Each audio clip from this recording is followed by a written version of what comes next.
සුබ දවසක් හැම දිනාටම සුබ අලුත් අවුරුද්දක් වේවා හැම දිනාටම. අද අවුරුදු දවස මම සුමිත් පෙරේරා. මම අදත් මම ලියපු මීට අවුරුද්දකට විතර කලින් ලියපු හරි සරල ලපටි ඉතාමත්ම ලපටි ගීතයක් තෝරගත්තා කියවන්න. ඒක මෙහෙමයි කෝරස් එක මෙහෙමයි යන්නේ. සුදු පිරුවටින් සැරසීගෙන පේවීලා උදේ රැයෙන් ගම්බිම් හැර පිටවීලා ගව්වෙන් ගව්ව පසු කරමින් දුර ගෙවලා හිරුට කලින් ගියාද පුදුබිම සොයලා කිරි වෙහෙරටද පළමුව පිය නගන්නේ බෙලිමල් වතුර නැතිවද කුස පුරවන්නේ මල් කෙල්ලන්ගේ මල් මගදිද අරගන්නේ නැතිවද එකක් මගේ නාමෙන් පුද දෙන්නේ සඳුන් කපුරු සුවඳට මන බඳින්නේ දෙවියන් කතරගම කොතනද වැඩහුන්නේ මාපාළුවෙන් සිටිනා බව පවසන්නේ එතකොට තමයි දෙවියන්ටත් ඇහැරෙන්නේ මේක මම සාමාන්‍යයෙන් මේක තේමා කරගත්තේ පෙම්වතිය අම්මලත් එක්ක ගමේ කට්ටියත් එක්ක කතරගම වඳින්න ගිහිල්ලා පෙම්වතා ගෙදරට වෙලා නොයේක් දේවල් කල්පනා කරනවා.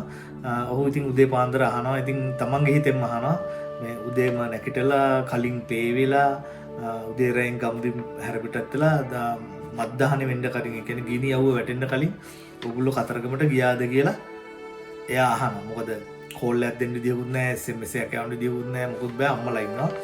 ඉතින් තනියම ඇඳට වෙලා මේ පෙම්වතා කල්පනා කරනවා සුදු පිරුවටින් සැරසීගෙන පේවීලා උදේ රැයෙන් ගම්බිම් හැර පිටවීලා ගව්වෙන් ගව්ව පසු කරමින් දුර ගෙවලා හිරුට කලින් ගියාද පුදුවිම සොයලා. ඊට පස්සේ මම මෙතෙන්දී කිරි වෙහෙර තමයි ප්‍රධාන තැන දෙන්නේ බුදුන් වහන්සේගේ ධාතුන් වහන්සේලා තියෙන තැන්. කිරි වෙහෙරටද පළමුව පිය නගන්නේ බෙලිමල් වතුර නැතිවද කුස පුරවන්නේ. අර මගදී යනකොට එන්න බෙලිමල් බොමු කියන කට්ටිය ඉන්නවනේ. ඒගොල්ලන්ගෙන් බෙලිමල් වතුර බොනවාද? එහෙම නැත්නම් මල් කෙල්ලන්ගෙන් මල් අර ගන්නවද? ඒ ගන්න මල් වලින් එකක් ඔයාගේ මගේ ප්‍රේමය වෙනුවෙන් පූජා කරනවද කියලා මේ තරුණයා අහනවා. ඉස්සෙල්ලාම කිරි වෙහෙරට තමයි මෙයාගේ පෙම්වතිය යන්නේ. මොකද කිරි වෙහෙරේ තමයි බුදුන් වහන්සේගේ හිසකෙස් කපපු මගුල් කඩුව රන් කඩුව තියෙන්නේ. ඊට පස්සේ රන් ආසනයක් තියෙනවා. රත්තරන්ින් හදපු පුටුවක් තියෙනවා බුදුන් වහන්සේ පාවිච්චි කරපු. ඊට පස්සේ බුදුන් වහන්සේගේ කේශ ධාතුන් වහන්සේලා තියෙනවා. ඉතින් මම ගීතේ ලියනකොට පළවෙනි වර්ස් එකේ හැටියට ගත්තේ බුදුන් වහන්සේගේ ධාතුන් වහන්සේලා තියෙන කිරි වෙහෙරේ. ඒකට තමයි මම පළවෙනි තැන දුන්නේ දෙවියන්ට නෙමෙයි. ඉතින් ඊළඟට දෙවෙනි වර්ස් එකෙන් කියනවා සඳුන් කපුරු සුවඳට මන බඳින්නේ. ඔව් ඇත්තටම සඳුන් කපුරු සුවඳ හරියට හිතට ආසාවක් එන හරි නැවුම් ප්‍රබෝධයක් එන අමුතුම හැඟීමක් දෙන සුවඳක්. අපි දෙවියෝ විශ්වාස කළත් නැතත් දෙවියෝ හිටියත් නැතත් අපි මේ සුවඳට ආසයි.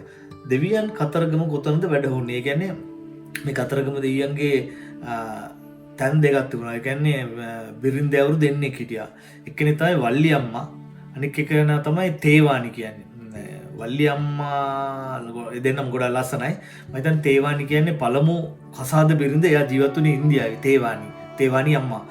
ඊට පස්සේ වල්ලි අම්මා මම හිතන්නේ ලංකාවේ. මම දන්නවා හැටියට. ඉතින් සාධාරණයි ගෑනු දෙන්නෙක් හිටපු එක. මොකද මූණු 6යි අත් 12යි නම් ගෑනු 6 දෙනෙක් හිටියත් ප්‍රශ්නයක් නැහැ. ඉතින් හොඳ වෙලාවට කතරගම දෙයියන්ට ඉඳලා තියෙන ගෑනු දෙන්න එක්කෙනෙක් වල්ලි අම්මා. එයා තමයි ප්‍රධාන තනතුරේ තියා ඉඳලා තියෙන්නේ. හැබැයි තේවානි අම්මා තමයි මම හිතන්නේ කලින් විවාහ වෙලා ඉඳලා තියෙන්නේ. ඉතින් කතරගම දෙවියෝ ඔය තැන් දෙකෙන් කොතන හිටියද කියලා තමයි පෙම්වතා අහන්නේ. දෙවියන් කතරගම කොතනද වැඩහුන්නේ? වල්ලි අම්මලා ගෙදරද තේවානිලා ගෙදරද? කොහොම හරි මේ දෙන්න හරි සමගින් ඉඳලා තියෙනවා කියලා කියනවා. මේ අපේ උන් තමයි මරාගන්නේ. එක මිනිහට ගෑනු දෙන්නෙක් හිටියොත් මරා ගන්න. හැබැයි මේගොල්ලෝ බොහොම වැදගත් විදියට තේවානි අම්මයි වල්ලි අම්මයි දෙන්න සමගියෙන් බෙදා හදාගෙන ජීවත් වෙලා තියෙනවා කතරගම දෙයියොත් එක්ක. මා පාළුවෙන් සිටිනා බව පවසන්නේ. දෙවියන්ට කියන්න මමත් පාළුවෙන් ඉන්නවා ගෙදරට වෙලා. ඒතකොට තමයි දෙවියන්ට තැහැරෙන්නේ. කියන්නේ කොහේ හරි තැනක වල්ලි අම්මලා ගෙදර වැල්ලා බුදියගෙන ඉන්න පුළුවන්. ඉතින් මං ගැන මතක් කරන්නේ. ඒතකොට දෙවියන්ට දුක හිතලා දෙයියෝ නැගිටි. මේක නිකන් හරි සරල ලොකු ගැඹුරු තේරුමක් තියෙන එහෙම හිතාගෙන ලියපු එකක් නෙමෙයි. පෙම්වතිය කතරගම ගියාම පෙම්වතා ගෙදර ඉඳන් හිතන මනස්ගත තමයි මේකේ මම ලියන්න උත්සාහ කළේ. බොහොම ස්තුතියි. සුබ අලුත් අවුරුද්දක් වේවා හැම දිනාටම. මට ලයික් කර කමෙන්ට්ස් කර හැම දිනාටම බොහොම ස්තුතියි. ආයි පාරක් හම්බෙමු. Thank you very much.